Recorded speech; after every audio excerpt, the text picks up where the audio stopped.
और दोस्तों, आप सभी का बहुत बहुत स्वागत है आपके और हमारे YouTube channel business education point पर। आज का जो हमारा वीडियो है हमने आपके प्रारंभिक परीक्षा 2020 एवं अन्य सभी कंपटीशन एग्जामों को भी ध्यान में रखकर बनाया है। ऐसे ही हमने कुछ यूनिट वाइज छोटी छोटी PDF भी बनाई है, जिसमें आपको छोटी PDF भी बहुत महत्वपूर्ण जानकारियाँ एवं फैक्ट मिल जाएंगे। तो आज का जो हमारा वीडियो है कृषि उत्पाद तकनीक को ध्यान में रखकर बनाया गया है, जो कि प्रारंभिक परीक्षा के लिए बहुत इंपॉर्टेंट है। चलिए 200 प्लस प्रश्नों की श्रृंखला है, मूल्य इसका 40 रुपये है और यूनिट 7 का यह पार्ट। साथ ही साथ यूनिट 7 के अन्य पाठ विज्ञान एवं पर्यावरण एवं मानव शरीर संरचना भी प्रमुख रूप से आपको हमारे चैनल के द्वारा मिल जाएगी। तो जल्दी जल्दी आप हमारे चैनल को सब्सक्राइब करें। साथ ही साथ डिस्क्रिप्शन बॉक्स में जाकर इंस्टा मौजू के लिंक से आप हमारी मुख्य परीक्षा समाजशास्त्र, मध्य प्रदेश की प्रमुख रियासतें, लोक प्रशासन आदि के नोट्स भी परचेस कर सकती हैं एवं प्रारंभिक परीक्षा के नोट्स भी आप परचेस कर सकती हैं, जिसमें Madhya Pradesh current affairs, robotics, artificial intelligence, social networking site आदि प्रमुख PDF आपको मिल जाएंगी। हमारे जो नोट्स है वह हैंड रिटन से एवं टॉपर्स के द्वारा बनाए गए हैं। तो चलिए चलते हैं आज के हमारे वीडियो पर, जो कि आपके लिए बहुत ही उपयोगी है। तो सर्वप्रथम आप हमारे चैनल को सब्सक्राइब एवं वीडियो को लाइक एवं शेयर भी कर सकते हैं एवं अपने मित्रों को भी सलाह दे सकते हैं कि वो हमारे चैनल को इसी प्रकार सब्सक्राइब करें। भारत के प्रमुख 3 गेहूं के बड़े उत्पादक राज्य कौन कौन से हैं? तो इसका राइट आंसर यूपी, पंजाब एवं MP।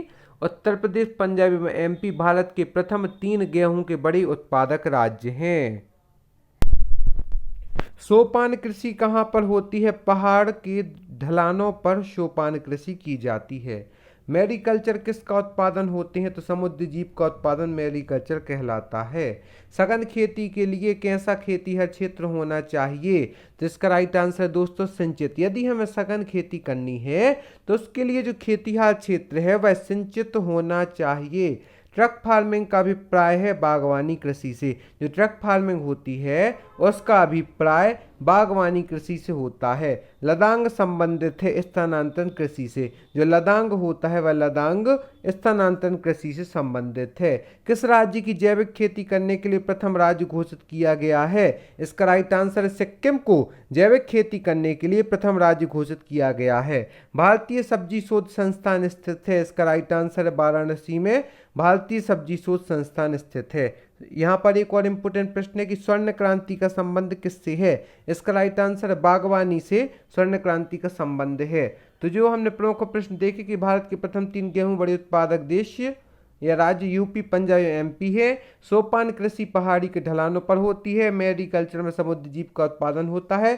सघन खेती के लिए खेतीहर क्षेत्र सिंचित होना चाहिए। ट्रक फार्मिंग का अभिप्राय बागवानी कृषि से है। लदांग स्थानांतरण कृषि से संबंधित है। किस राज्य को जैविक खेती करने के लिए प्रथम राज्य घोषित किया गया है? तो सिक्किम राज्य को जैविक खेती करने के लिए प्रथम राज्य घोषित किया गया है। भारतीय सब्जी शोध संस्थान वाराणसी में स्थित है। स्वर्ण क्रांति का संबंध बागवानी से है। वह कौन सा राज्य है जहां आलू की प्रति हेक्टेयर पैदावार सर्वाधिक होती है?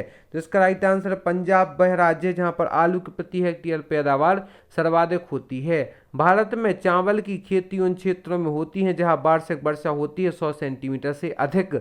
जहां पर भारत में 100 सेंटीमीटर से अधिक वर्षा होती है वह भूमि चावल की खेती के लिए पर्याप्त है।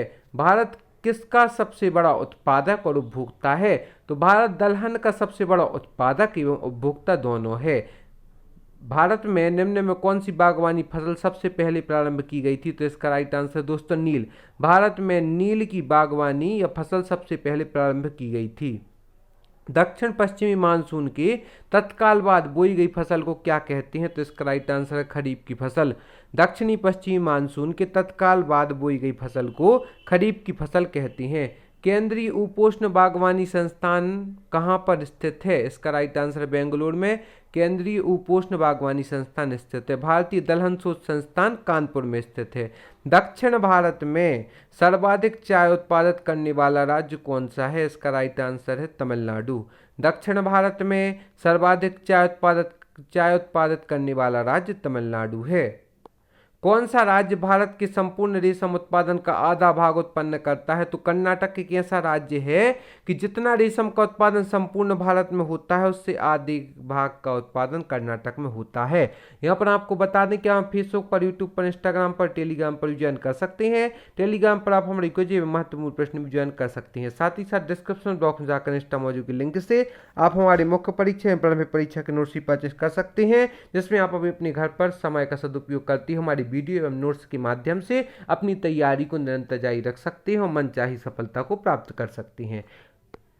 कपास, सन, जूट किस प्रकार की किस्में हैं? तो इसका राइट आंसर है रेशा फसल।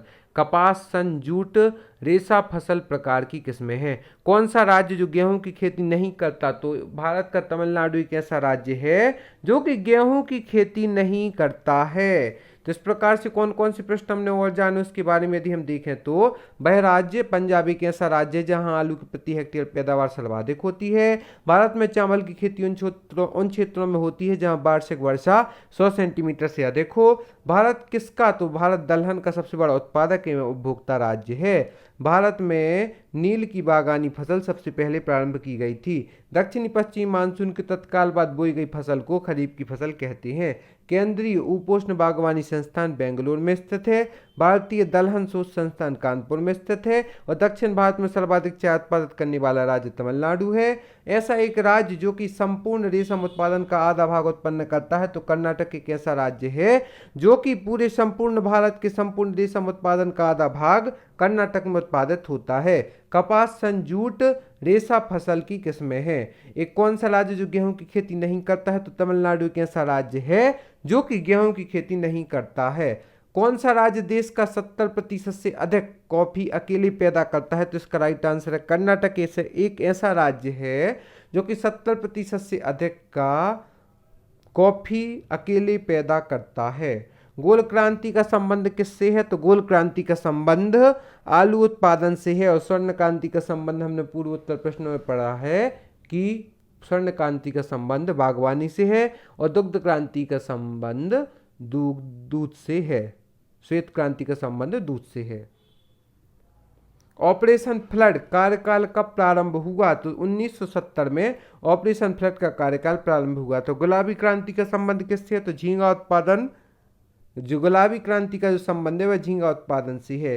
भारत में स्वच्छ जलीय मछली का सबसे बड़ा उत्पादक राज्य कौन सा है? इसका राइट आंसर है दोस्तों पश्चिम बंगाल, जो कि भारत में स्वच्छ जलीय मछली का सबसे बड़ा उत्पादक राज्य यदि कोई है तो पश्चिम बंगाल है। तो गुलाबी क्रांति का संबंध झींगा उत्पादन से है, स्वर्ण क्रांति का संबंध बागवानी से है, श्वेत क्रांति का संबंध दुग्ध उत्पादन से है, हरित क्रांति का संबंध खाद्यान्न फसलों के उत्पादन से है। ऑपरेशन फ्लड कार्यकाल 1970 में प्रारंभ हुआ था। गोल क्रांति का संबंध आलू उत्पादन से है। और ऐसा कर्नाटक देश का ऐसा राज्य है जहां पर 70% से अधिक कॉफी अकेले पैदा करता है। और तमिलनाडु एक ऐसा राज्य जो कि गेहूं की खेती नहीं करता है। इसके बाद का जो महत्वपूर्ण प्रश्न वह है, भारत में प्राकृतिक रबड़ का सबसे अधिक उत्पादन किस राज्य में होता है? इसका राइट आंसर है केरल एक ऐसा राज्य है जहां पर प्राकृतिक रबड़ का सबसे अधिक उत्पादन होता है। भारत में बृहद पैमाने पर जूट की खेती किस नदी क्षेत्र में की जाती है? तो हुगली नदी क्षेत्र में बृहद पैमाने पर जूट की खेती की जाती है। जो यह प्रश्न हमारी इस पीडीएफ में है, आप इन्हें घर बैठे नोट भी कर सकते हैं, नहीं तो आप हमारी इस पीडीएफ को इंस्टा मोजे या फोन पे गूगल पे का जो हमारा नंबर है 7067923410, इनसे संपर्क करके भी प्राप्त कर सकते हैं। और या फिर आप ऐसे ही हमारी वीडियो के माध्यम से भी जानकारी एकत्रित करते हुए अपनी सफलता को प्राप्त कर सकते हैं। नारियल का उत्पादन में भारत का विश्व में कौन सा स्थान है? इसका राइट आंसर है प्रथम। भारत में प्राकृतिक रबड़ का सबसे अधिक उत्पादन केरल राज्य में होता है।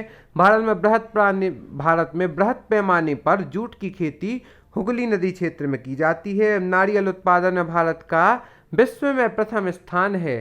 फल उत्पादन में भारत का विश्व में द्वितीय स्थान है। यदि नारियल उत्पादन में पूछा जाए तो भारत का विश्व में प्रथम स्थान है। यदि फल उत्पादन में पूछा जाए तो भारत का विश्व में द्वितीय स्थान है। भारत में रेशम का उत्पादन करने वाला प्रथम राज्य कर्नाटक है। इस प्रकार से आज की इस वीडियो में बहुत ही महत्वपूर्ण प्रश्नों को देखा। आगे भी हम ऐसे महत्वपूर्ण प्रश्नों की श्रृंखला जारी रखेंगे। तो आप सभी का एक बार हम पुनः निवेदन करते हैं कि जल्दी जल्दी आप हमारे इस चैनल को सब्सक्राइब करें, फेसबुक, यूट्यूब, इंस्टाग्राम, टेलीग्राम पर हमें ज्वाइन करें। आप इस वीडियो को लाइक एवं शेयर करें और अपने दोस्तों तक फैलाएं हमारे चैनल को, ताकि सभी लोग इस प्रक्रिया से लाभान्वित हों। और प्रारंभिक परीक्षा की कृषि उत्पाद तकनीक की PDF है, 200 प्लस प्रश्नों की श्रृंखला है, मूल्य इसका मात्र 40 रुपये है। यूनिट 7 के नोट्स हैं एवं यूनिट 9 के भी कुछ नोट्स हैं, उन्हें भी आप परचेस कर सकते हैं। और मुख्य परीक्षा में मध्य प्रदेश की प्रमुख रियासतों के एवं समाजशास्त्र के नोट्स उपलब्ध हैं, उन्हें भी आपके फायदे दाम में परचेस कर सकते हैं। आप सभी को बहुत बहुत धन्यवाद हमारे इस वीडियो को देखने के लिए। हम आशा करते हैं आगे भी आप हमारे साथ यूं ही जुड़े रहेंगे। धन्यवाद।